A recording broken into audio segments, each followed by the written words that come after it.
Hi, I'm Hoping Dina and I'm signing for you today with a deep sense of purpose and unwavering commitment to bring a positive change in our nation.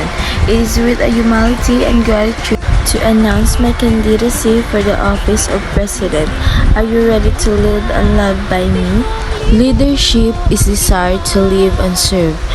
This is a position of service, not of self-importance. Naniniwala ako na kahit marami tayong pagkakaiba ay meron tayong makakamit pagsama-sama. At yun ay ang mapabuti at mapaunlad ang bansang Pilipinas sa kahirapan. Mapapangako ko din ang pagtaas ng sahod ng ating mga workers at paghahanap ng paraan upang maiwasan ang traffic sa Pilipinas. I can say that I was born to be a leader, subalit ang aking mga kasanayan at karanasan sa paglipas ng panahon ang nagsilbing daan upang ako'y isang maging leader at sa katunayan pati na rin bilang isang good follower. Ang aking paglilingkod ay hindi natatapos dahil lamang sa matinding hamon, pandemya o kahit anumang sakuna. Ito'y isang pagkakataon na nagpursige sa akin upang mas maipadama ko sa inyo ang aking dedikasyon sa serbisyo at pagmamahal na totoo. Dahil simula noon hanggang ngayon, ang aking paglilingkod ay hindi lamang ginagamitan ng isip, kundi na rin ng puso. Isa sa layunin ko bilang isang magiging presidente ng Pilipinas ay ang masugpo ang trapiko sa Pinas.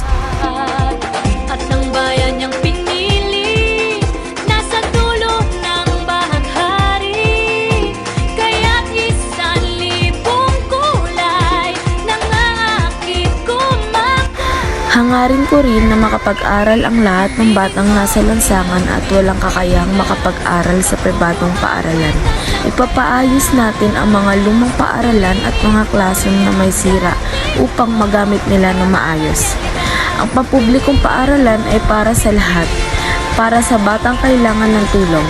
Ang mga paaralan ay magpapatupad ng feeding program tuwing Monday at Friday para sa mga batang kulang sa resistensya. Hindi mawawala dyan ang pagsasaayos sa ating public market. Makikita nyo naman sa aking kapaligiran na masyadong madumi. Ito ay pagkain na kinakain natin at dito tayo bumibili ng ating kinakain.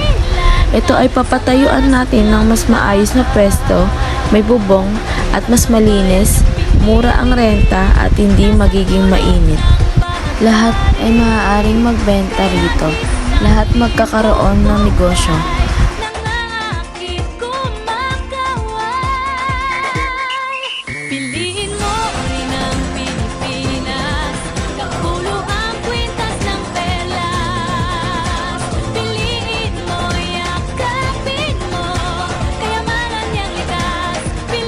Kung hahayaan nyo akong mamuno, lahat aangat. Boses ko, adhikain ng kabataan tungo sa magandang kinabukasan.